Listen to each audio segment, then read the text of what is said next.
Blessed is the name of the Most High God. I apologize for the break in transmission. It was because of a power trip. Well, this is the Black Pot, aka Kukushonumo, where we speak truth to power. Ghana shall prosper. We were on the second story when the power tripped. We're going to take up the second story.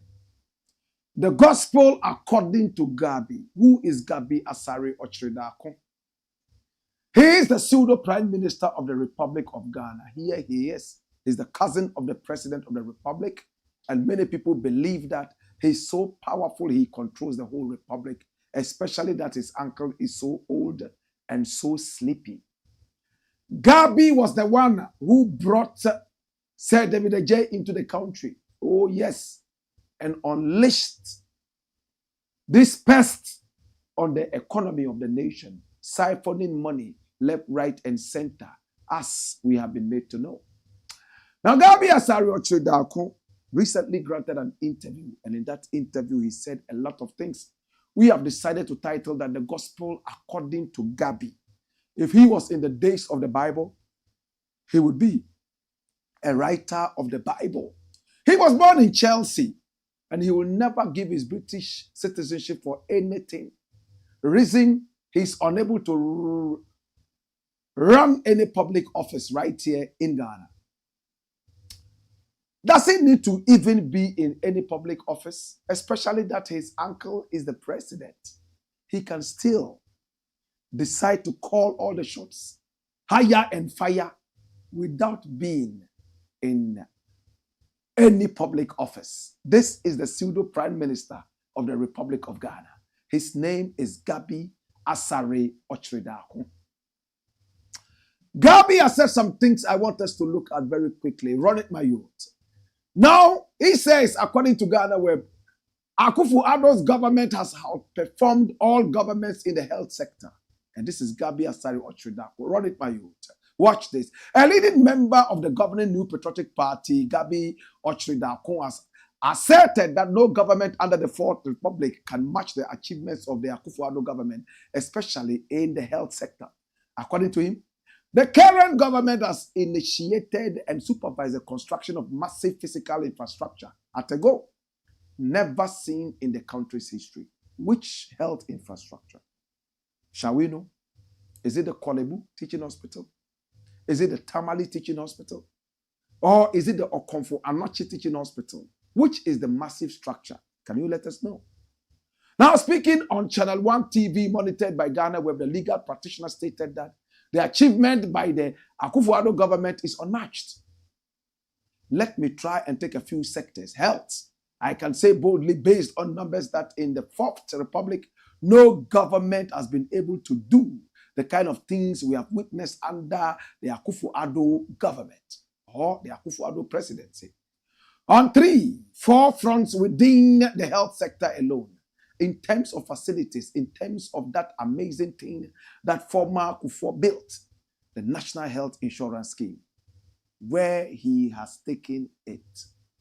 In terms of personnel, look at the number of doctors employed over the last few years. I believe over 22,000 nurses, about 1,500. So doctors, 22,000 nurses, about 165,000 or so. My point is that the expansion that we have seen in the health sector, in terms of access to health, in terms of personnel, in terms of even remunerations. There are so many polyclinics that have been built. Really? According to GABBY, almost 90 of the hospitals under the Agenda 111 project are 65% complete.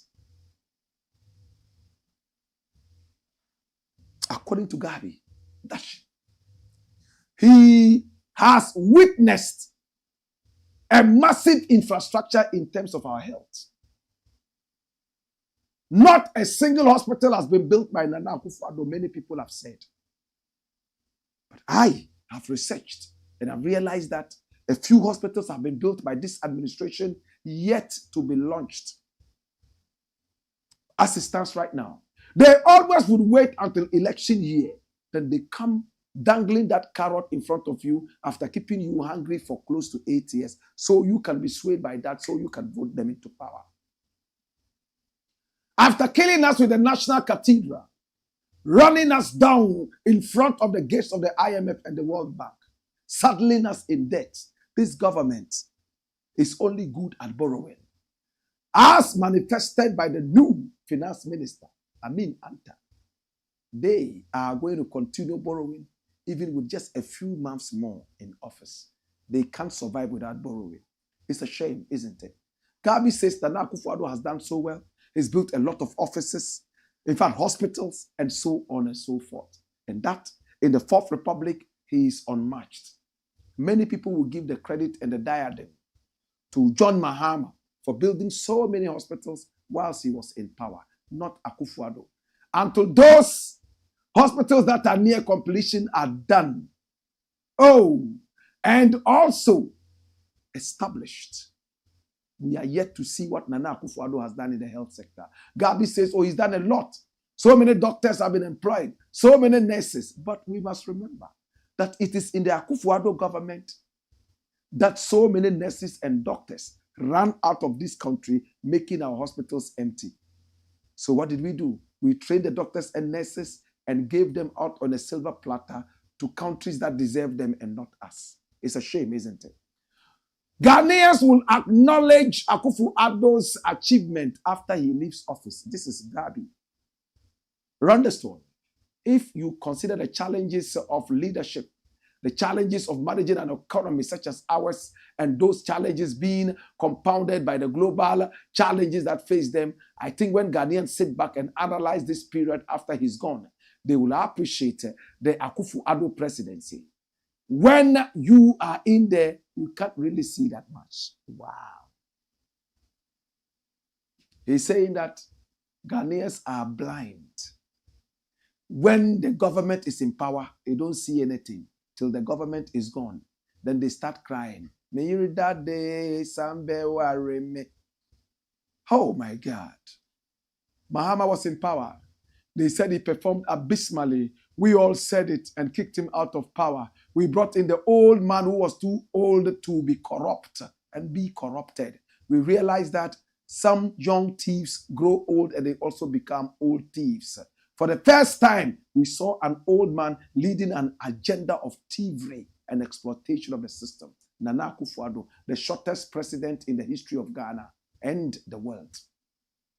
My brother, my sister, Ghanaians are so short-circuited like the height of Nana Akufo-Addo. My brother, my sister, with all respect to the President of the Republic, I am a short man too. And when people call me short, I don't fight them. It's okay. That is my make. Now, GABBY is saying that Nana Akufo-Addo shall be missed.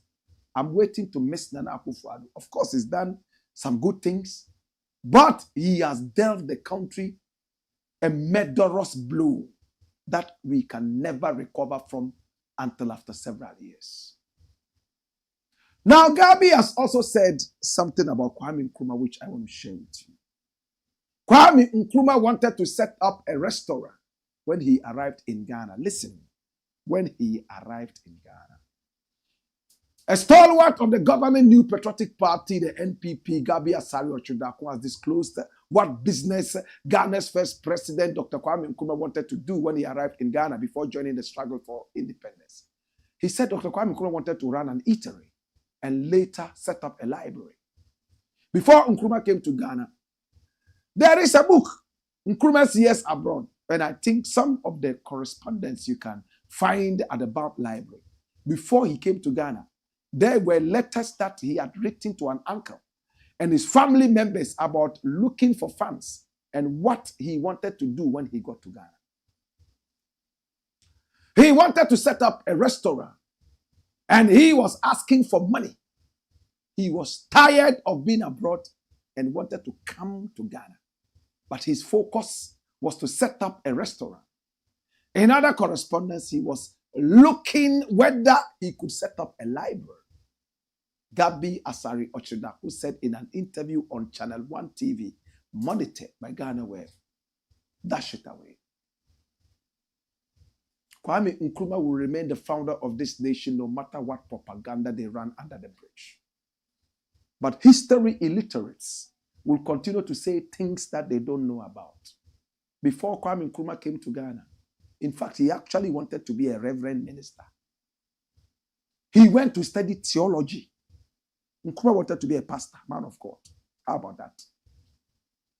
But whilst in America, he got in contact with some great people. He bought into the philosophy of the great Marcus Mosiah Garvey. And his whole attention moved away from theology and the pulpit. He decided to be a freedom fighter for his nation. He moved around campaigning for the world of Pan-Africanism. He was known all over the cycles and circles of Pan-Africanism abroad, both in England and also in America. You see, people like GABBY, they will sway you away if you do not know history. And I am so disappointed. My brother, Kwame Nkrumah was known all over Lincoln University in America, Pennsylvania, for his activism in Pan-Africanism, to the point that even some people who later joined the UP tradition, my brother, my sister, and even founded it, at their wedding, they wanted Kwame Nkrumah to be the best man. Some of them, when they started the UGCC in 1947, they invited Kwame Nkrumah over to come to Ghana. Why? At the time called the Gold Coast, ADJAYE was the one who said, we have started the UGCC, but nothing seems to be happening. The 4th of August, they founded it. My brother, my sister, they tried to make it work, but it wasn't working. It was ADJAYE who said, there's this man that I've known and I've been close to. When it comes to organizing for this Pan-Africanism thing, he is the best. And he is Ghanaian. He is from here. Can we bring him over?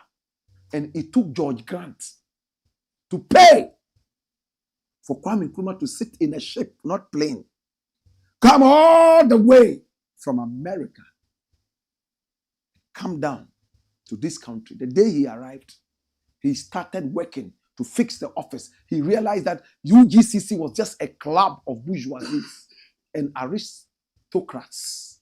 You know what he did? He started to work to fix the offices. And they told him, oh, rest. You just came. Why don't you just rest? He said, no.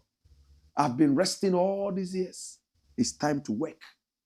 He opened an office immediately and set up offices and branches for the UCC all over the Gold Coast. In fact, when the white man was talking about people to watch who could disturb the peace of the British, Kwame Nkrumah was number one. The man who was supposed to be a hotelier or a restaurant owner, an eatery owner, became the face of the revolution. It's sad. Oh, yes, he wanted to have a restaurant. Oh, yes, he wanted to open up a library. But at the same time, he went out there to study theology, to become a man of God. But at the end of the day, he threw away all these things and moved into the struggle. Why? We have no right to change whatever decisions we made and whatever aspirations we have ahead of us. Kofi Annan will tell you it's only the fool who can change his mind. Come here! It's only the fool who cannot change his mind. My brother, my sister, I don't know what GABBY wants to achieve by saying that Kwame Nkrumah wanted to be a restaurant owner and also build a library. But he became the face of the revolution. Whether you like it or not, the founder of the nation. How about J.B. Dankwa? What did he want to become? A porn star? He married and unmarried a number of women. True or false? One of his women left him, divorced him, and ran to join the CPP, and she became the very first woman MP. How about that? Please, let facts work. Nkrumah wanted to be a restaurant owner, so what? Should we rather call him the founder of a restaurant or the founder of a library rather than the founder of the nation? Hallelujah. So you see, there are diversionary tactics. Oh, Nkrumah was a restaurant owner. At what point? He was in America. He was in England. He wrote to his family, oh, this is what I want to do when I come back. I'm struggling. I'm raising money. But he went there to study theology. Somebody who went to study theology to come and be a man of God in the Catholic Church. At the end of the day, he pushed away all those. Even Marcus Garvey. Marcus Garvey wanted to become a priest. And he moved from church to church preaching. Marcus Garvey. Before he picked up the reins of Pan-Africanism and delved deeper into it and formed the UNIA, United Negro Improvement Association. Hallelujah. Kwame Nkrumah bought into the ideas of Marcus Garvey to the point that he picked up the black star liner and put it on our flag. The Nation of Islam picked up the ideas of Marcus Garvey and put it into their Nation of Islam under Elijah Muhammad. Hallelujah. Don't let us go too much into history. But my brother, don't let anybody be deviated. These are diversionary tactics to tell you that Nkrumah was thinking about just a restaurant. Oh, Nkrumah was only thinking about a library. But the UGCC modeled him into a great warrior. No, he was a great warrior. Even in America, they knew him as the secretary of so many different Pan-Africanist associations. Please, history illiterate, don't try to divert the history of the nation. The gospel, according to GABBY, is a whack gospel. Dash it away. When we return, we will be doing more. Remember to send your comments in. Today we're going to run fast because of the power trip. We do not want any more power trips. When we return, the fire will blaze in every corner. Hey! Hey!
It's the Black Pot, aka Kukushono, and here we speak truth to power. Next story, my youth. Yes! And the next story is equally beautiful. Illiterates in Ghana Security Service multiply. Remember, our numbers are scrolling on the screen. Pick up the numbers and do business with us. We'll make sure your business gets all the mileage you deserve. Hey, who is saying this? He says Ghana Security Service has a lot of illiterates, and that is former President Mahama speaking. My brother, the other day, Sam George was slapped during an election. And Sam George is a Ghanaian MP, sitting MP for Pram Pram. He's a guy that I truly like. Sam George was slapped. We watched this on TV. The sound of the slap was like an atomic bomb that had just dropped on the city of Hiroshima. Maybe Nagasaki. Hey! Well, it was so embarrassing. Guys were wearing face masks for the very first time in the history of our military, at least on TV. They were shooting wantonly all over the place, pop, pop, pop, pop, pop, like a Hollywood movie. This was before the coronavirus. Do we all remember? At that polling station, this gentleman with his huge chest was reduced to nothing. Big slap. His brain started going round, spiraling. In fact, like they are now estuary waters. My God. Sam George, he's been quiet for some time now. I don't know why. He's one guy who speaks and the nation shakes. I truly love him. He was slapped. Now there was an inquiry to find out exactly what happened and why people were firing. It came out that a lot of the people who were employed were party boys, illiterate, stark illiterate. They couldn't speak English. That is not my problem. They couldn't write English. That is not my problem. But it becomes my problem when your lingua franca is English and somebody's in there doesn't understand and he doesn't even know how to write. He can't identify there from. They have to employ interpreters to sit at the inquiry, to translate and interpret what some of these guys were saying. And one question will be with me forever. One of the guys was asked, did you have any training before you were given these guns? And you know what he said? He said, little training, but they had some kind of training. When he was pushed, he agreed that the training was almost nothing. And they gave them dangerous weapons, automatics, to go to an election, slapping people. One of the guys was asked if he knew who he had slapped. He said he didn't know him, but later he was told that the man was an MP. Does it matter if it's an MP you have slapped or any citizen of the Republic? They wielded guns, fired indiscriminately at an election polling center. This government in power. They gave hoodlums guns, illiterates. Mahama is saying the same thing. Run the story. John Dramani Mahama says, as quoted by Ghana, where we have security personnel who cannot read and write. Former President John Dramani Mahama has accused the ruling New Patriotic Party of politicizing the recruitment of people into the various security agencies. Now, the flag bearer of the opposition National Democratic Congress, the NDC, alleged that the government has compromised the recruitment process to the point of recruiting unqualified people. Mahama expressed worry that we currently have people recruited into the various services, including the police service, who cannot read or write. Dashed away. Imagine a police officer who cannot read or write. A little schoolboy brings him a note. So that somebody gave me this direction to this place. It's on the paper. What would he do? He doesn't even know what the road signs mean. These are the people in our police service. Now, as Mahama is saying, two things I want to say quickly. Where is Dampare? So with all your competence, you sat down for recruitment like this to be done under your watch. And you are worried that with How competent you are when you leave, it might be difficult to get another competent person. Is that the competence? That is for dampering. Hey, whatever be the case, the integrity of the police should never be compromised. Sadly, these are some of the problems we have had with some African regimes. And up till now, civil war upon civil war. Look at Togo. Iyadima brought his cabinet people into the army. They control the whole of Togo. When you go to Congo, it's the same story. Rwanda was the same story. Hutu Tutsi. We all remember Habarayimana. President Percival Habarayimana. How they brought his plane down, killed him. And the person who took over from, oh Jesus, don't let us talk too much history. It was all tribalistic. They brought tribes into the army to solidify their stay. If this is what this government is doing, so that when election comes, such things, they will unleash these party foot soldiers on us, intimidate us with their illiteracy, shoot and kill us because they don't understand what it is to have life at all. Then it tells you what kind of a nation we have. This should be taken seriously. Dampari, they have a plan to replace him because they think it's a hard nut and it's in the box of the opposition. Whatever it is, Mahama has spoken. And I believe him. They use this to satisfy party boys. Oh, bra, the more police, upe police. They be pe soldier. Soldier no I am who they bra police. Why? And school no concern. Because JHS1 na me jay na school fees bia ni ho. What me ka idea kakra? Oh, me how are you ne? What is your name there? And no there meaning pa ye hwe de bra. And they give you and put a gun in your hand. He says the only thing he can say is, how are you? And what is your name? That he can answer. The difference between Togo and Togo, he doesn't know. You see, he's a police officer with a gun. He's been trained to be loyal to a certain regime. That's it. Well, Ghana shall prosper. It's a sad situation. When we return,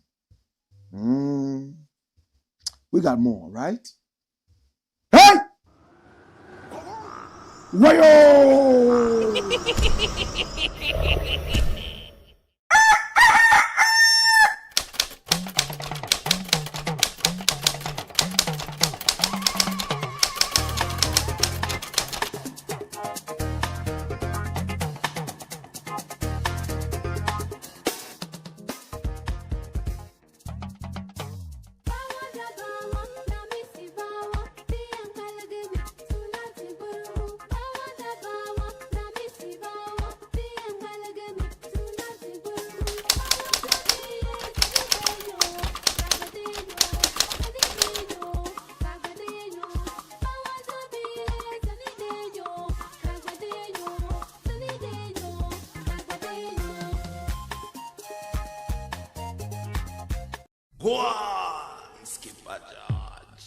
Blackpot, Coco Show, man. It's the Blackpot, aka Kuku Show, where we speak truth to power. Let's see your comments now. On Facebook and also on YouTube.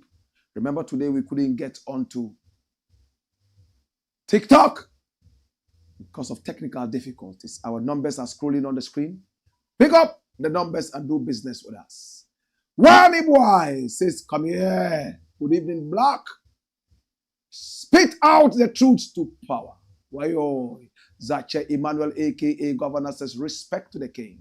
Sufyan Suleibana says, I salute you, my Godfather, watching you live. Wayo. Joseph Ayombisa says, hello, Father. Good evening. Much love for the good work you are doing for our motherland, Ghana. Goswe Jata says, life in Kumasi. Come here. Wayo. Prince Abrokwa says, greetings in the name of the Most High. God bless you, Black Rasta. Keep on with your good work for the nation. Mohammed Banjia 1, a.k.a. Scorpion. MC Scorpion. From a Shyman says the original Salaga soldier Blakk Rasta is on with the black pot to rewire the mindsets of the average African. Come here! You think say you be wise. Run the story, Mbiale. Wayo! Labisa says, Gabby the gentle. ... He says, outperform who in this regime? The country has recorded large numbers of nurses and doctors leaving the shores of the country to the Western world. Nasdi is clapping. Rap, rap, ratatap, rap. Mandem Mugi says fire. Kwame Boateng. Pibil David Ngambiri says, Blakk Rasta, thank you very much. I thank you too. Hayden Allen Asiedu Daku. Let me take the name again. Hayden Allen Asiedu Daku says, Kuku, show them all. Ernest Oswabo says, Blakk, you are the best teacher in the world, and may God keep you and bless you. Abdulaziz Rahim Upejo says, watching from Saudi Arabia. God, good job, Blakk Rasta. Hakim Mumuni says, good evening, bro. May God bless the Black Empire Media. Amen. Alexander Kwesi, he says, Tuma Blakk, until Ghana parliamentarians decide to put away partisan politics and put Ghana first. Ghana, our beloved country, will not survive the next future for our young generation. Watching your program, the great program from Ontario, Canada. Love and respect, my brethren. Next story, my youth. Keep your comments coming in. We'll take the next and final buy. BAWUMIA is never corrupt, and that is NAPO saying. Who is NAPO? That's him. He is supposed to be a medical doctor. He went to the school Kwame Nkrumah built. He went to the hospital Kwame Nkrumah furnished. Yet, he calls Kwame Nkrumah no. Such an arrogant guy. These are the people who make a lot of well-meaning Ghanaians never to sacrifice for this nation. But no matter what, please, sacrifice because it's Ghana and not necessarily because of individuals. Run the story. Dr. BAWUMIA is never corrupt, NAPO tells Manasseh Azure. Run it. Dr. Matthew Opoku Prempeh alias NAPO, the vice presidential candidate of the New Patriotic Party, has vouched for the credibility of Dr. Mahmoud BAWUMIA, the flag bearer of the party, as an incorruptible person. Dr. Opoku Prempeh believes that Dr. Mahmoud BAWUMIA is a distinguished public servant who is above reproach. In a brief conversation with ace journalist Manasseh Azure Awuni, when he presented a copy of his book to him, NAPO noted that Dr. BAWUMIA has not misconducted himself in office and remains an example of what uprightness should be. The flag bearer I serve is not corrupt. He has never been corrupt, and he will never be. Kwesi Nyantakyi went all the way to the Arab land, and he mentioned some corrupt people in Ghana that he needed to bribe. According to him, Nana Akufo-Addo was in his pocket, and his vice president to BAWUMIA, and one Canadian Japan. BAWUMIA came out vehemently denying this. At the end of the day, Kwesi Nyantakyi became a villain in Ghanaian politics. He lost it all. Recently, he tried to become an MP. On the ticket of the NPP, he was disgraced beyond recognition. Oh, poor Nyantakyi. But as it stands, NAPO says his boss, BAWUMIA, is never corrupt. What does it mean to say corruption? A man who lies at no provocation is corrupt. I'll do this. I'll do that. I'm going to do this. I'm going to do that. Blah, blah, blah, blah, blah, boom, boom, boom, boom. It's sad. My brother, my sister, is terrible. Hey. BAWUMIA has told more lies than Satan himself. BAWUMIA is the king of lies. He has a PhD in lies. Everybody knows this. That's corruption. You have put your brother in there. Whether he's qualified or not, he's there. I have no problem. Your wife's brother, I've been told, has been put in another position. And some other such people. That's not corruption. I don't have any problem with that. It's okay. A man who makes promises night and day. One child, one chocolate. One child, one egg. Laptops for all teachers. Laptops for all students, including tablets. He never fulfilled that. I don't have a problem. That is not corruption. Corruption is when you are caught stealing.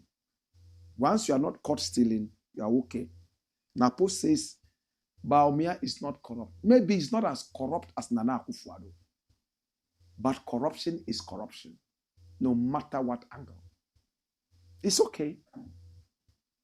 He has never been corrupt. He has never lied. All the promises he made, he fulfilled them. So why is he embarrassed? The tapes are played back to him. He listens to the tapes and he feels very bad that he lied this much. At least he has a conscience. Unlike Nana Akufo-Addo, who was none, so arrogant. Asking chiefs to stand up and greet him. But when he goes to the Otunfo, he will not dare do that. When he goes to Ochene, he will never do that. When he goes to Yanna, he will never do that. Such arrogance. That's you. Final story, my youths. And we are done for the day. Babies killed for Galamsey in Ghana. Galamsey is illegal mining. And babies have been killed for Galamsey. Are you sure? This is Galamsey. It's illegal mining. Right now, all the youth are going into this and betting. These are the jobs that a lot of people are doing in Ghana right now. This is it.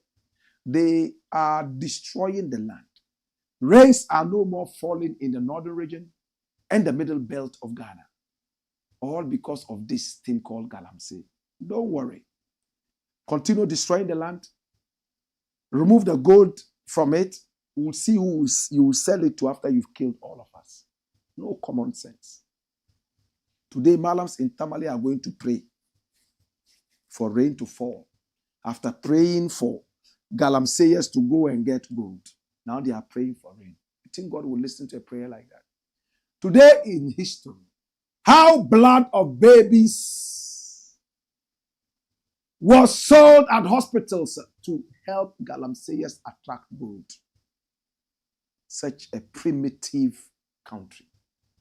On August 14, 2024, the story of how some persons involved in the illegal mining business in Ghana, popularly known as Galamsey, made a number of blood sacrifices before mining the precious resource. In an interview on an Angel Morning Show on Wednesday, August 14, 2023, an ex-Galamseyer disclosed that his colleagues made blood sacrifices to ensure that they got the needed yield from a Galamsey pit. Newborn babies, he added, were also mostly the target of these Galamseys. They are pounded in empty cylinder cans and sprinkled in the pits as part of their blood sacrifices so they could get enough gold to mine. He revealed that straight away. Such primitive foolishness. Freshly born babies. He didn't say whether dead or alive, but at the end of the day, dead, because they pound them. They go to the Galamsey pit and sprinkle these around so they could catch gold. Instead of going to school to learn a little bit of common sense, you are wasting your time betting. You are wasting your time jumping from one Galamsey pit to the other, destroying this country, the flora and fauna. And when the rains don't fall, You run to the church, run to the mosque for Malams to pray. Look at this. They are pounding babies. This is for Galamsey. How about for the presidency? If you want gold from Galamsey pit, you have to pound babies in such a primitive country. Then you can imagine what they do to ascend to the presidency. Your guess is as good as mine. Dash it away. Time now to go. My name is Blakk RASTA, and I want to say thank you so much for coming. Shall we see the final messages? And we are done. Let love lead says, arise, Ghana citizens, arise, Ghana youth, arise, political leaders, arise, religious leaders, arise, the media, arise, traditional leaders, arise, institutional heads, arise, security officers, arise, GH. Stop the self-destruction, stop the looting, stop the greed, stop the selfishness, stop the corruption, stop the bribery, stop all crime, stop the laziness. It's time to turn things around in Ghana. I agree with you.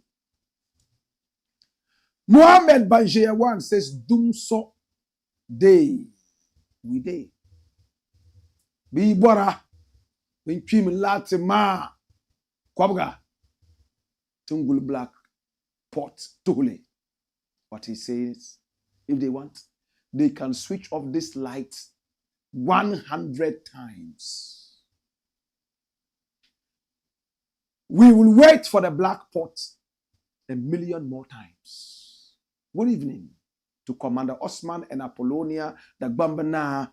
This is MC Scorpion inside a Shaiman. Issa Prominence says, I was thinking, now that you start live at 6 p.m., won't it interfere with your Maghrib prayers? Well, whatever time we come, it will still interfere with something. Even if we start at 5, it normally will go to 6 o'clock. 6 o'clock is when we end. It will still interfere. So we just came to a certain point where we can have our brethren and sisters abroad to also join us in comfort. Maghrib prayers in Ghana might be affected, but abroad it's okay. Muslims and Christians can still go. Remember, it's only in Ghana and maybe 1 or 2 places that Maghrib prayers will be intercepted, right? If we move it to any time, some people around the world will still have to lose something. Something has to be intercepted. You know that 6 o'clock in Ghana is not 6 o'clock in America, right? So when you are saying your Maghrib, in America, they are saying their Zuhur prayers. So whatever we do, it will intercept. But of course, we are listening to you. If we have to move the time, we will still move it. But remember, majority carries the vote. Issa Prominence says, anyway, I'm a big fan and would like to see you one day. I'm also looking for you, Issa Prominent. Labisa says, Gabby the gentle, ... Champion of Forest says, ask Gabby, what did he want to be first? Yeah, so he's asking, Gabby, what did you yourself want to be from the start before you became the Prime Minister of Ghana? Gabby was a Rasta man in the UK, known as Ras Gabby. That guy think all the youth are gullible. Gabby was a Rasta man, so he used to have locks. Did he used to, because we hear his uncle to his, oh wow. So he was called Ras Gabby. I never knew this. Ras Gabby, you got a missed call. My name is Blakk RASTA. I want to say thank you so much. Come here. I appreciate you and I love you. Ya Allah, thank you so much. I bless you, I honor you, and I love you. It's been the Black Pot, a.k.a. Kukushonomo, where we speak truth to power. Come here! Salamu alaikum. Hey! Hey! Wayo!